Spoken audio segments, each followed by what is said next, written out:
சசிகலா ஆதரவு சட்டமன்ற உறுப்பினர் திரு தோப்பு வெங்கடாசலம் தற்போது இணைப்பில் வந்திருக்கிறார். அவர்கிட்ட அவருடைய வியூவை கேட்கலாம். சார் வணக்கம். வணக்கம் சார். வணக்கம். அங்கிருந்து மாறுவிடத்தில் தப்பித்து வந்ததாக சொன்ன சட்டமன்ற உறுப்பினர் சரவணன் தற்போது அந்த கூவத்தூர் காவல் நிலையத்தில் புகார் கொடுத்திருக்கிறார். அதிமுக பொதுச் செயலாளர் சசிகலா மீதும் எடப்பாடி பழனிசாமி மீதும். நீங்க எப்படி பாக்குறீங்க? அதாவது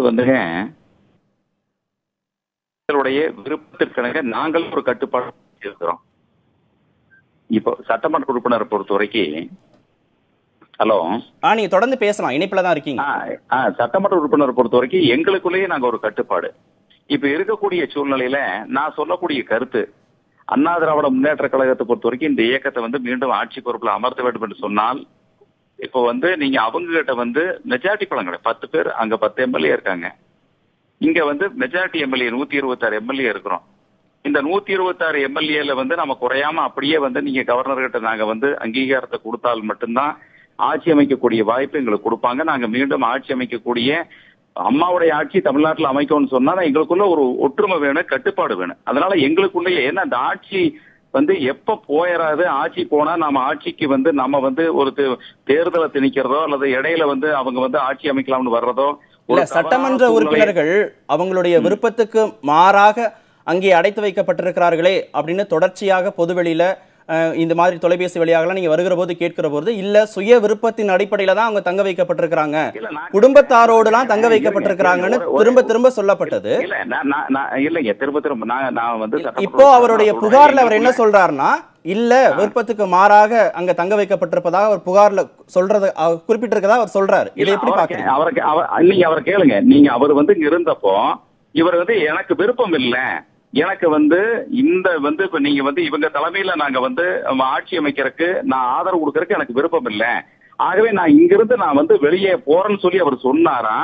அவர் சொன்ன பின்னால அவரை கட்டாயப்படுத்தி இல்ல நீங்க கட்டாயமா எங்களுக்கு ஆதரவு கொடுத்தே ஆகணும், நீ இருந்தே ஆகணும்னு சொல்லி போட்டு அந்த கேள்வி நான் அவர்கிட்ட முன் வச்சேன். நீங்க சொன்ன கேள்வி அவர்கிட்ட முன் வைக்கிற போது அதுக்கான வாய்ப்பே இங்க இல்ல அப்படின்னு சொல்றாரு. இரண்டாவதாக செய்தியாளர்கள் சந்திப்புலாம் நடத்தினாங்களே, நீங்க செய்தியாளர்களை ஏன் சந்திக்கிறதுக்கான வாய்ப்பு இல்லையேன்னு சொல்லுகிற போது, இல்ல ஒரு குறிப்பிட்ட சில சட்டமன்ற உறுப்பினர்கள் மட்டும்தான் செய்தியாளர்களை சந்திப்பதற்கான வாய்ப்பு கிடைச்சதுங்கிறதையும் அவர் பதிவு பண்ணார். இப்போ இல்லைங்க, அதாவது என்ன சொல்றேன்னா, இப்ப கூட நான் நினைச்சா கூட நான் இப்ப வெளியே போலாம், நான் ஓபனா சொல்லலாம் எனக்கு விருப்பம் இல்லை, எனக்கு நீங்க இப்ப உங்களுக்கு ஆதரவு கொடுக்கறதுக்கு எனக்கு விருப்பம் இல்லை, என்னுடைய விருப்பத்துக்கு எனக்கு நான் எனக்கு நான் வெளியே நான் போறேன்னு சொல்லி சொன்னா, நான் 2 நாளைக்கு முன்னாடி கூட வெளியே போயிட்டு வந்தேன், நான் ஊருக்கே போயிட்டு வந்தேன்.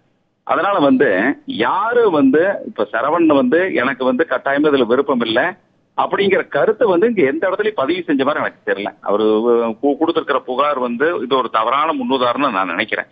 இல்ல மாறுவிடத்தில் தப்பித்து வரக்கூடிய சூழல் ஏன் அப்ப அவருக்கு ஏற்படுது? உங்ககிட்ட சொல்றாரு இல்ல அது சுமூகமாக ஏற்றுக்கொள்ளப்பட்டது அப்படிங்கிற அடிப்படையில் அவர் விருப்பம் இல்லைன்னு அவர் சொல்றாரு. நீங்களும் சரின்னு சொன்னீங்கன்னா அவர் இயல்பாகவே அங்கிருந்து நகர்ந்திருக்க முடியுமே.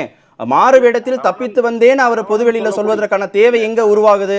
அவர் சொல்லியும் அவர் விருப்பத்துக்கு மாறாக அங்கே அடைத்து வைக்கப்பட்டிருக்கிறார் அடிப்படையில தானே அந்த கருத்தை அவர் வெளியிடுறாரு. சரவணன் சொல்லக்கூடிய முதல் கருத்தே தவறு. கட்டாயப்படுத்த இங்க எந்த விதத்துல கட்டாயப்படுத்தப்பட்டாங்க?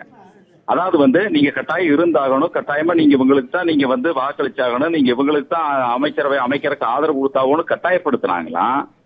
அல்லது நான் எனக்கு விருப்பம் இல்லை, நான் வெளியில போறேன் அப்படின்னு அவருக்கு யாராவது சொன்னாங்களா?